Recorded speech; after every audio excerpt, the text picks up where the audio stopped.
पादे आगको बढ़िला केन्दुझर जिलार प्रस्तावित mega steel plant प्रकल्प एथिपाई जनसाधारण एवं प्रशासनर मिलित सहयोगरे पाटणा ब्लॉकर भृंगराजपसी ग्राम रे अनुष्ठित ग्रामसभा सफलतार सह शेष होईछि। केन्दुझर जिला पाटणा ब्लॉक चेमणा पंचायतर सरपंच हेमलता नायक अध्यक्षतार आरंभ होइतिला बहु प्रतीक्षित प्रथम ग्रामसभा जेउथिरे अतिरिक्त जिलापाल पाटणा बीडीओ तहसीलदार समिति सभ्य उपस्थित थिले। भृंगराजपसी रे जेएसडब्ल्यू एवं पस्को ये प्लांट हो आम सब लोक राजी किंतु आम उचित मूल्य मिलवा दरकार जमीर रेट एवं चाकरी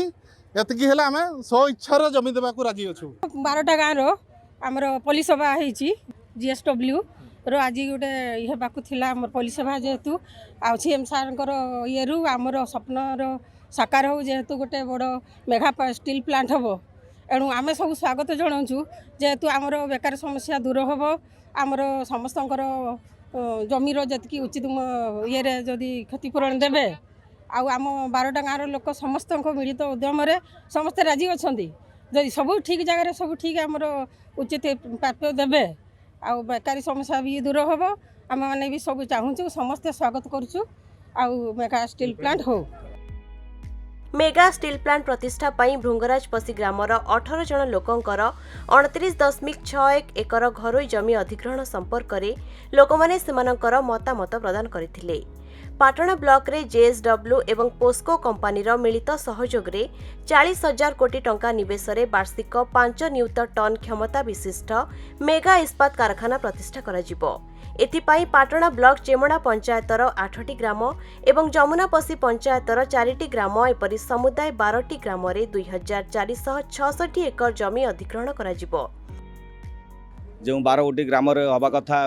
ग्रामसभा हवा कथा से प्रथम करी आम आज भृंगराज गाँ हूँ रेवेन्यू विलेज हूँ भृंगराज तो भृंगराज आम आज ग्रामसभा करूँ जो कि आम सरपंच मैडम अध्यक्षता करते सहित मोर अधिकारी मैंने सब थे सहित पुलिस अधिकारी आमर आपण माने मीडिया बंधु मैंने अन्य गाँव मत खुशीर कथा अन्य गाँव रास्ता उपर एत लोक आज बसी से आमको आहरी अधिक खुशी दौचे ग्राम एत लोक आसी ये ग्राम छड़ा अन्य गाँव लोक आसी एकत्रित होगी आज बोधे शुणुले से भावुवे कौन ये आज गोटे मानने भाव अच्छी से गोटे भल वातावरण तेणु से आज आमर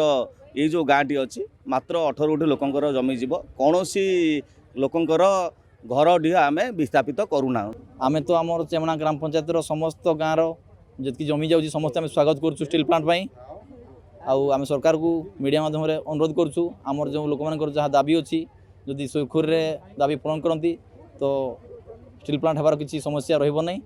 बस धन्यवाद।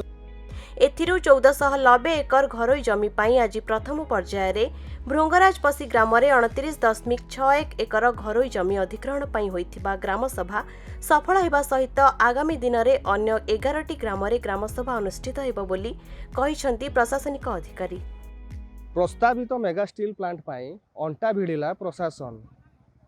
एथिपाई पाटणा ब्लॉक चेमणा पंचायत भृंगराजपसी रे प्रथम थर पाई आज जमी अधिग्रहण निमंते ग्रामसभा अनुष्ठित होईछि जेउथिरे स्थानीय लोकंकर बहु समर्थन देखिबाकू मिलिछि। केन्दुझरु मनोज घिसिंग खबर ओडिशा।